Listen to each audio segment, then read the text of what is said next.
تو میں آپ کو بس 2 منٹ میں ایک چھوٹی سی بات سناتا ہوں۔ اس کے راوی جو ہیں حضرت مولانا عزیز الرحمن صاحب جالندری، ناظم اعلیٰ مجلس تحفظ ختم نبوت پاکستان ہیں۔ حضرت نے فرمایا کہ ایک دفعہ خیر المدارس میں حضرت مولانا قاری محمد طیب صاحب دارالعلوم دیوبند کے محتمم رحمۃ اللہ علیہ بیان فرما رہے تھے، تو بیان میں فرمانے لگے کہ لوگ کہتے ہیں کہ دارالعلوم کیسے چل رہا ہے، اتنا بڑا ادارہ، اس کے اتنے اخراجات، حکومت سے بھی گرانٹ نہیں لیتے، تو ادارہ کیسے چل رہا ہے۔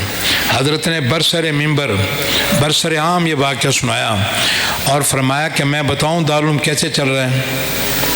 فرمایا کہ ایک دفعہ میری عادت پہلے یہ تھی کہ میں ہر ماہ کی پہلی تاریخ کو، چاند کی پہلی تاریخ کو میں تنخواہیں چلاتا تھا۔ تو ایک مہینہ ایسا آیا کہ 5-6 دن باقی تھے اور فنڈ ختم ہو گیا۔ مجھے پریشانی ہوئی، منتظم تھا میں اس وقت حضرت مدنی رحمۃ اللہ علیہ شیخ الحدیث تھے، وہاں صدر مدرس بھی تھے، میں ان کی خدمت میں حاضر ہوا۔ میں نے کہا حضرت 5-6 دن باقی رہ گئے اور فنڈ نہیں ہے۔ حضرت نے فرمایا 2 کام کرو، ایک کام تم کرو، ایک کام میرے لیے۔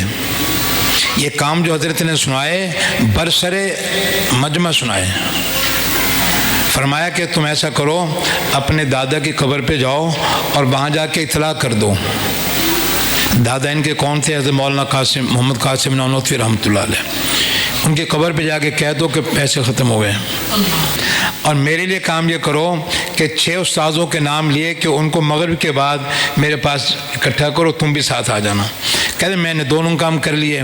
جب 6 آئے تو مجھے وہاں ان کو فرمانے لگے اساتذہ کو کہ بھائی آپ کو تکلیف اس لیے دی ہے کہ دارالعلوم میں فنڈ کی کمی ہے، آپ دعا فرمائیں۔ بس اتنا کہا جو اپنے کام کرو۔ مجھے کہا تو بھی جا۔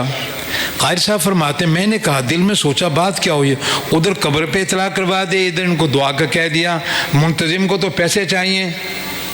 کہتے میں رات کو بس سو تو گیا، ایسے کیفیت عجیب سی تھی۔ رات کو 12 بجے میرے خادم نے دروازے پہ دستک دی۔ میں نے اسے کہا ہوا تھا کہ جب میں سو جاؤں نا کنڈی لگا دوں، مجھے اٹھایا نہ کرو۔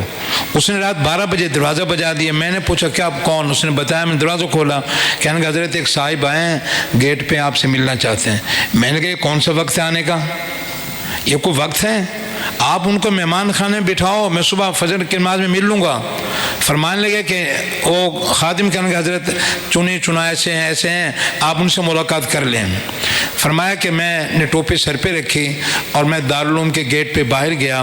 وہ صاحب موٹر سے اترے اور مجھے ایک تھیلی پیش کی انہوں نے، اور کہنے کہ حضرت یہ دارالعلوم کے لیے قبول فرما لیں۔ میں نے کہا بھی آپ کون ہیں، کہاں سے آئے، کیوں آئے، بے وقت آئے، مجھے اپنا تعارف تو کروائیں۔ کہنے لگے کہ بات یہ حضرت میں دہلی سے آیا ہوں، میں رات عشاء کے بعد اپنے معمولات پورے کر کے سو گیا، مجھے خواب میں سرور کائنات صلی اللہ علیہ وآلہ وسلم کی زیارت ہوئی۔ مجھے آقا نے فرمایا کہ دارالعلوم میں فنڈ کی کمی ہے اور تم اس کے ساتھ تعاون کرو۔ کہتے میری آنکھ کھل گئی، میں تو اتنا خوش ہوا، میں نے اپنے گھر والی کو جگایا، اس کو سنایا، گھر والی بڑی خوش ہو۔ یہ بیویں ویسے تو معتقد نہیں ہوتی لیکن جب کوئی ایسے اعزاز ملے پھر خوش ہوتی ہیں۔ وہ بڑی خوش ہوئی کہ اچھا حضور کی زیارت اب کیا کرنا ہے۔ میں نے کہا دیکھو آج میں جتنے پیسے لایا ہوں نا سارے اکٹھے کر لو، اور تم عورتوں کی عادت ہوتی 2-3 جگہ پیسے محفوظ کر کے رکھتی ہو، 1 روپیہ گھر میں نہیں رکھنا، سارے اکٹھے کرو۔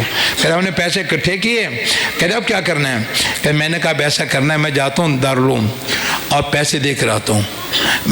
گھر والے کہنے لگے حضور صلی اللہ علیہ وسلم نے یہ تو نہیں فرمایا ابھی جاؤ، اب رات کا وقت ہے، سناٹا ہے، رات کی تاریکی، آپ نہ جائیں، صبح چلے جانا۔ فرمایا کہ بیگم ایک بات بتاؤ، اگر تم مجھے صبح تک گارنٹی دو زندگی کی پھر تو ٹھیک ہے، میں صبح چلا جاتا ہوں۔ کہتی گارنٹی کون دے زندگی کی؟ فرمایا کہ آقا نے ایک ہی تو مجھے کام کہا ہے اور میں اس میں دیر کروں؟ کہتے حضرت گھر والی اکیلی ہے، میں گاڑی نکالی ہے اور میں حاضر ہوں، قبول فرما دیں۔ حضرت فرمایا کہ میں نے بھی گنتی نہیں کی، میں نے تھیلی ایسے رکھ دی۔ تو پھر صبح میں نے گنتی کی، وہ پیسے ہمارے دارالعلوم دیوبند کے 6 سے 7 مہینوں کے لیے کافی تھے۔